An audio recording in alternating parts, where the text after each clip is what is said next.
ಕೊಟ್ರೆ ತುಂಬಾ ಖುಷಿ ಪಡ್ತೀನಿ. ಗೊತ್ತಿಲ್ಲ, ನಾನೇನು ಮಾತಾಡಿಲ್ಲ ಇದ್ರ ಬಗ್ಗೆ, ಯಾಕಂದ್ರೆ ಬೇರೆ ಬೇರೆ ಟೆನ್ಷನ್ಸ್ ಇದ್ದಿದ್ರಿಂದ ನಾನು ಇದ್ರ ಬಗ್ಗೆ ಏನು ಮಾತಾಡಿಲ್ಲ.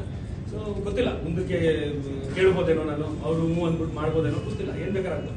ಈಗ ಹೇಗಿದೆ ಸರ್ ಹೆಲ್ತ್? ಅದೇ ಬೆನ್ನು ನೋವು ಇದೆ, ಟ್ರೀಟ್ಮೆಂಟ್ ತಗೋಬೇಕು ಅಂತ ಹೇಳಿದ್ರೆ. ಅಂಡ್ ಮೇನ್ ಉದ್ದೇಶ ಮೈಸೂರಿಗೆ ಹೋಗಿದ್ದೇನು ಅಂದ್ರೆ ಅಜಯ್ ಹೆಗಡೆ ಡಾಕ್ಟರ್ ದರ್ಶನ್ಗೆ 2 ಕೈದು ಆಪರೇಷನ್ ಅವರೇ ಮಾಡಿದ್ದು.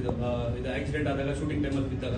ಸೊ ಅವ್ರ ಮೇಲೆ ದರ್ಶನ್ ಅವ್ರ ಅಂದ್ರೆ ಅವ್ರ ಹತ್ರ ಫ್ಯಾಮಿಲಿ ಡಾಕ್ಟರ್. ದರ್ಶನ್ ಫುಲ್ ತಲೆಯಿಂದ ಕಾಲವರೆಗೂ ಏನೇನ್ ಪ್ರಾಬ್ಲಮ್ಸ್ ಇದೆ ಅನ್ನೋದು ಅವ್ರಿಗೆ ಚೆನ್ನಾಗಿ ಗೊತ್ತು. ಸೊ ಅವ್ರ ಥ್ರೂನೇ ಇದು ಮೊನ್ನೆ ಎಲ್ಲ ತಿರ್ಗಾ ಹೋದಾಗೆಲ್ಲ ಕಂಪ್ಲೀಟ್ ಟೆಸ್ಟಿಂಗ್ ಇನ್ನೊಂದ್ಸತಿ ಮಾಡಿದ್ದಾರೆ. ಸೊ ಅವ್ರು ತಗೋತಾರೆ ಡಿಸಿಷನ್ ಏನೇನ್ ಮಾಡಬೇಕು. ಮತ್ತೆ ಈಗ ಡೈಲಿ ಫಿಸಿಯೋಥೆರಪಿ ನಡೀತಾ ಇದೆ. ತುಂಬಾ ನೋವಿದೆ ಅವ್ರಿಗೆ, ಕಂಪ್ಲೀಟ್ ನಾರ್ಮಲ್ ಆಗಿ ನಡೆಯೋ ತರ ಆಗೋವರೆಗೂ ಟ್ರೀಟ್ಮೆಂಟ್ ನಡಿಬೇಕು. ಆ ಟೈಮಲ್ಲಿ ನೀವು ಒಂದ್ ಕಡೆ ಸಿನಿಮಾ ಕಂಪ್ಲೀಟ್ ಮಾಡೋದಿತ್ತು, ಮತ್ತೊಂದ್ ಕಡೆ ಫ್ಯಾಮಿಲಿನ ನಿಭಾಯಿಸಬೇಕಿತ್ತು, ಅದನ್ನೆಲ್ಲ ಹೇಗೆ ನಿಭಾಯಿಸಿದ್ರಿ? ಲಕ್ಕಿಲಿ ಶೂಟಿಂಗ್ ಮುಗಿದೋಗಿತ್ತು ನನಗೆ ಇನ್ಸಿಡೆಂಟ್ ನಡೆಯೋ ಟೈಮಲ್ಲಿ. ಅಂಡ್ ಅದಾದ್ಮೇಲಿಂದ ಮಿಕ್ಕಿದೆಲ್ಲ ಮ್ಯಾನೇಜ್ ಮಾಡೋಕ್ಕೆ ನಮ್ಮ ಟೀಮು, ಈವನ್ ವಿರಾಟ್ ಎಷ್ಟೊಂದು ಸಪೋರ್ಟ್ ಮಾಡಿದ್ರು ನಮಗೆ.